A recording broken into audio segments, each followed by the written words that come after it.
Salut à tous, c'est JB et aujourd'hui, on va comparer Snapchat sur Android et Snapchat sur iOS.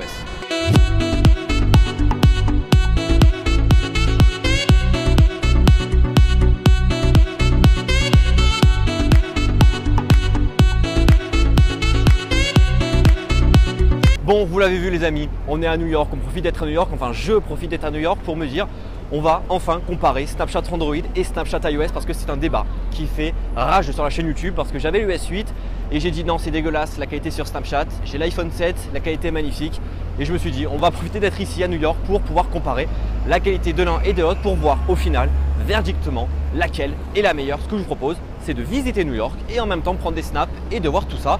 C'est parti.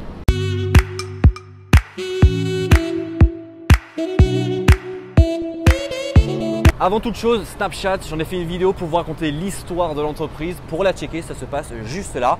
Mais maintenant, on y va.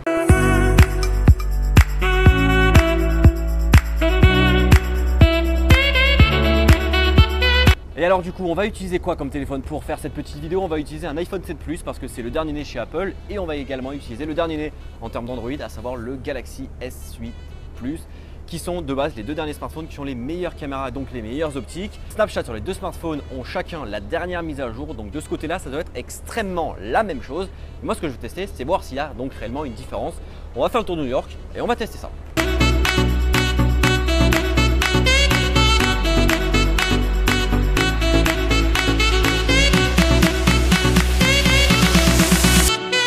Du coup, les deux téléphones, ils sont là, je les ai configurés, ils ont la même mise à jour comme je viens de le dire juste avant. Le Galaxy S8 donc a un ratio de 18,5 neuvième, c'est-à-dire que quand vous allez prendre un snap avec votre Galaxy S8, eh bien si vous mettez du texte en haut ou en bas, ou les fils tout simplement ne vont pas tous être vus étant donné que l'image sur un smartphone classique tel que l'iPhone 7 Plus par exemple, va être croppée, donc ça c'est un tout petit point mais vraiment exclusif par exemple au Galaxy S8. Sinon l'interface en elle-même c'est exactement pareil d'un iPhone au Samsung. Vous avez le bouton central et tous les boutons qui vous permettent d'accéder aux différentes catégories et petits menus de Snapchat, mais ce qui nous intéresse vraiment c'est de voir la qualité photo dans un premier temps.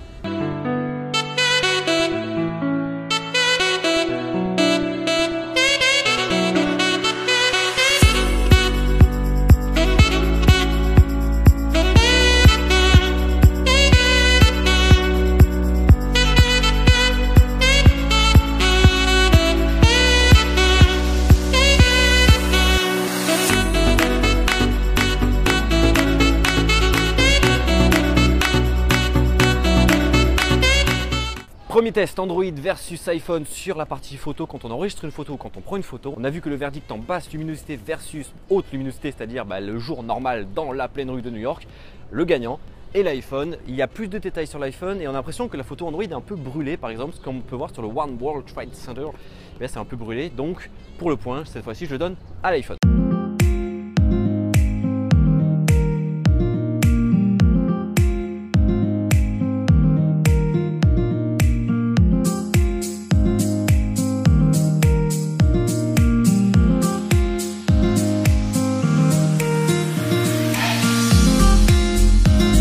Deuxième test, on a testé la vidéo sur Snapchat Android et sur Snapchat sur iPhone. On a vu, encore une fois, que sur Android, c'est dégueulasse. C'est pas une rumeur, c'est pas un fail, c'est vraiment dégueulasse. Je sais pas pourquoi Android décide de mettre Snapchat sur une qualité horrible, mais le zoom, la stabilisation et tout le reste, ça rend vraiment dégueulasse. Maintenant, on va tester les caméras frontales.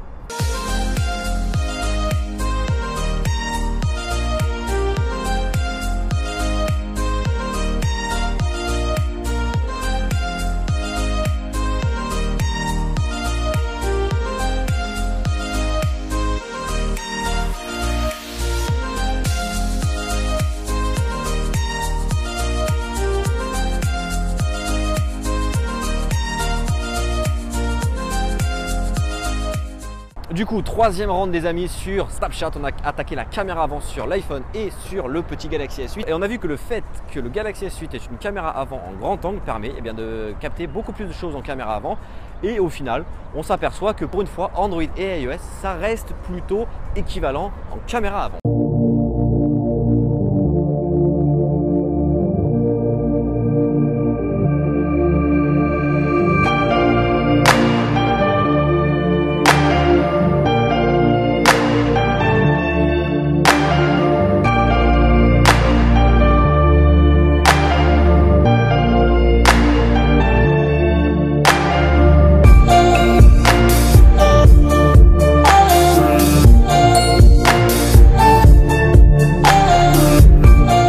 a vu dans ce round que d'une, je marche en arrière et de deux, que niveau caméra frontale, c'est comme pour les photos, les vidéos, c'est la même chose. Le grand angle du Galaxy S8 permet de capter beaucoup plus de choses et que là, il y a une barrière, donc je vais m'arrêter là.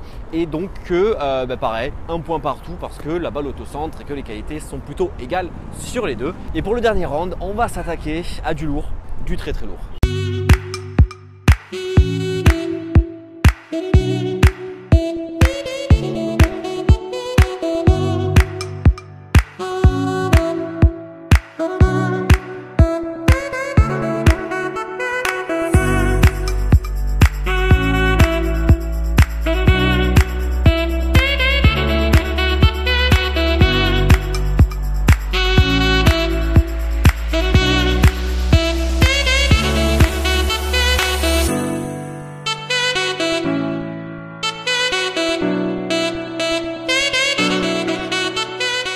Le dernier round était, donc on l'a vu, sur les fameux petits filtres Snapchat. Android, iOS, lequel est le meilleur? Au final, c'est exactement la même chose. Mais bon, comme les filtres Snapchat de base, on les utilise en réalité virtuelle, en face avant pour le mettre sur nos visages. Là, c'est plus agréable de voir ça sur un smartphone Android parce qu'en fait, il y a un plus grand angle. Du coup, on voit beaucoup plus de choses. Bref, donc là, encore une fois, je donne le point aux deux. Du coup, les amis, on conclut la vidéo ici, là où on a commencé, à Times Square. Sauf que là, on a gravi les marches des escaliers rouges. On est tout en haut pour avoir une vue plongeante sur Times Square. Alors du coup, quid de Snapchat sur Android ou Snapchat sur iOS? Qui est le gagnant?